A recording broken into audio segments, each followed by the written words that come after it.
আমরা এখন দাঁড়িয়ে আছি আমাদের কুমারপাড়া এলপি স্কুল বালিকা বিদ্যালয় ওখানে ভোট কেন্দ্র ভোট গ্রহণ চলছে। এখানে দুটো বুথের ভোট হচ্ছে, ভালো সাড়া দেখা যাচ্ছে। এখানে প্রায় 87% অ্যাভারেজ ভোট কেন্দ্রে ভোট হলো। ভালো লাগছে উৎসাহ দেখে। আর এই এলাকাটি এখন ডিলিমিটেশনের পর শিলচর বিধানসভার অন্তর্ভুক্ত হয়ে গেছে। তো সারা শিলচর লোকসভা কেন্দ্রে বিকেল 3টা অবধি প্রায় 62% ভোট পড়েছে। আসামে প্রায় 65% ভোট পড়েছে। আশা করা যায় সেটা অ্যাভারেজ 70-75 হয়ে যাবে বা বেশিও হতে পারে। 75 তো হবেই আশা করি। দেখুন, বলতে গেলে এবারে নির্বাচন আমাদের শিলচর কেন্দ্রের কথা বলছি, অনেকটা একপেশে হয়ে যায়। বিরোধী দল বলতে কিছু নেই, দুজন প্রার্থী আছেন তাদের, কংগ্রেসের এবং তৃণমূলের।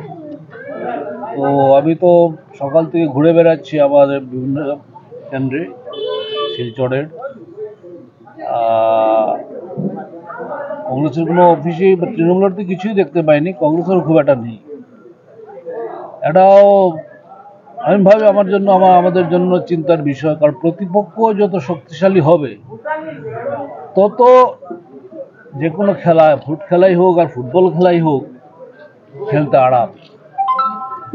যাই হোক, জনগণের প্রত্যাশা অনেক ভারতীয় জনতা পার্টির প্রতি, নরেন্দ্র মোদীজির প্রতি। আর সত্যি কথা বলতে কি, মোদীজি অপ্রতিদ্বন্দ্বী, সমস্ত বিশ্ব আজ তাকে মেনে নিয়েছে। আর সবচেয়ে অদ্ভুত ব্যাপার, বিরোধীরা জোট বেঁধেছে সর্বভারতীয় স্তরে ইন্ডি জোট, INDIA অ্যালায়েন্স, কিন্তু তাদের প্রধানমন্ত্রী প্রার্থী এখনো তারা খুঁজে পায়নি। তারা কিভাবে ভোট চাইবে? কেন মানুষ তাদেরকে ভোট দেবে? এত বিশাল দেশ, 144 কোটির দেশ,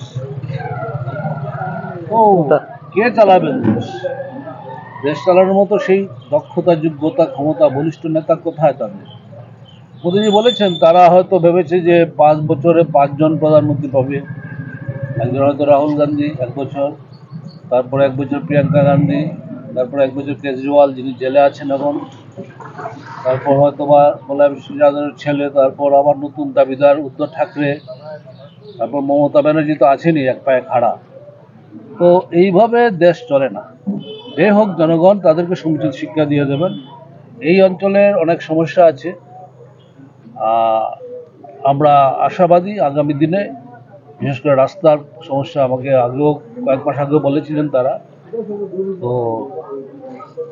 আমরা এই রাস্তার কাজ বন্ধের সমস্যা, যেটা একটা পুরনো এলাকা এই অঞ্চল, কিন্তু সেভাবে উন্নয়ন হয়নি। কংগ্রেস পিরিয়ডে তো কিছুই হয়নি বলতে গেলে। তো আমাদের প্রার্থী পরিমল শুক্লবৈদ্য আশা করি রেকর্ড ভোটে জিতবেন। সেটা 2.5 লক্ষ হতে পারে, 3 লক্ষ হতে পারে, এবং করিমগঞ্জ সিটও আমরা জিতব কম মার্জিনে, হয়তো 40-50 হাজার ভোটে আমরা করিমগঞ্জ সিটও আমরা পেয়ে যাব। তো মোটামুটি বরাক ভ্যালি থেকে কংগ্রেস বা বিরোধী দল নিশ্চিহ্ন হয়ে যাবে, এটা 100% সুনিশ্চিত। আমরা জনগণকে, ভারতীয় জনতা পার্টির পক্ষ থেকে বরাকবাসী নাগরিকদেরকে, বিশেষ করে শিলচর লোকসভা সমষ্টির নাগরিকদেরকে, আমাদের কুমারপাড়া অঞ্চলের নাগরিকদেরকে অসংখ্য ধন্যবাদ জানাবো।